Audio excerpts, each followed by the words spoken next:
tous les matins, on s'intéresse à l'actualité, en fait, celle qui vous a peut-être échappé. C'est l'autre matinale, finalement. C'est l'actualité qui vous concerne, celle qui peut peut-être changer le monde. Et chaque jour, on va s'intéresser aux mots du jour que vous avez lus, que vous avez entendus partout, dans toutes les têtes, sur toutes les lèvres, en radio, en télé. Ce matin, c'était celui-ci. Écoutez.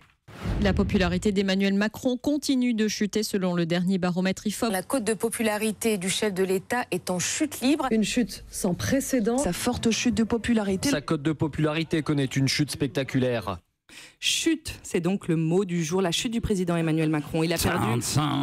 oui, et non pas chute, qui n'a rien à voir. Il a perdu 22 points dans les sondages et se retrouve avec seulement 40% d'opinion favorable pour attaquer la rentrée. Selon le JDD, Ariel, ça vous inspire quoi le mot chute ? Écoutez, Emmanuel Macron, il faudra nous y habituer, est un homme politique même, avec des hauts, visite de Rihanna, et des bas, visite de Bono. Oui. Des biens, ce magnifique regard bleu posé sur Marine Le Pen en train de se noyer, et des moins bien, ces 26 000 € de maquillage qu'on imagine mal sur son modèle, le général de Gaulle. Le président gaulien jupitérien qui voulait s'envelopper dans des nuées de mystère et commander de très haut depuis l'Élysée comme le dieu suprême de la mythologie romaine, dieu du ciel et de l'éclair, est sèchement ramené sur terre par les sondages. Oui, moins 10 points en juillet, moins 14 en août, 40% seulement des Français s'estiment satisfaits. C'est la chute. Camus, évidemment, vient à l'esprit, mais aussi Bergson, qui pensait qu'un homme qui chute, choc du vivant et du mécanique, est le spectacle comique par excellence.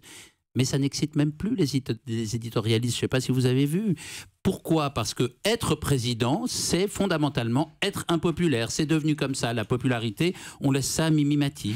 On était parti en vacances avec un président invincible, marchant, parfaitement gainé, comme Bertrand Chameroy, dans les arcades du Louvre. Et on revient, il se traîne, il regarde ses chaussures. Car du Cap d'Agde, de l'île de Ré, de Bormes-les-Mimosas, la France l'a giflé.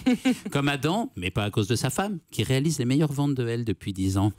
Comme Icare, Sisyphe, mais surtout comme ses prédécesseurs, mais en pire, eh bien, il chute. The Economist a beau nous dire que c'est parce qu'il fait les réformes qu'il faut, on a le sentiment que son mystère n'a plus subjugué. Les Français veulent le voir, comme l'a dit un de ses conseillers aux médias américains Vox, les Français veulent le voir les mains dans la boue. J'arrête avec Jupiter, ce gimmick d'apéro à la guignole de l'info mal inspirée, qui nous a saoulés encore plus vite que Flamby. Mais je rappelle aussi que Jupiter est une planète faite de gaz sans surface, ni solide, ni liquide, ni vide, ni plein. J'adore le gaz. Oui. Les Français qui l'ont déjà touché, eh bien, voudraient voir le fond.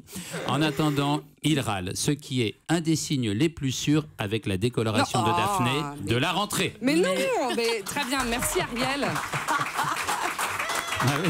Qu'est-ce que mes cheveux viennent faire dans ce sondage d'Emmanuel Macron? Non, mais j'ai remarqué que vous passez chez... non, je sais pas du tout. Peut-être Tony Ngaï. Mais je n'ai rien fait de tout ça. J'ai laissé ma tête un peu au soleil. On a eu le droit à quelques vacances pendant que ce sondage dégringolait. Il y a eu un petit rinçage, il y a eu des mèches, il y a eu quelque chose. Mais, alors, très bien, parlons de mes cheveux. Donc, ça me donne l'occasion de dire que vous pouvez voir le live vidéo d'Europe 1. Bonjour la France. Dans 2-3 ans, vous avez les cheveux violets. À nous suivre. Et dans quelques instants, d'ailleurs, on sera peut-être tous tout nus dans ce studio. Le public, vous êtes le bienvenu pour vous déshabiller.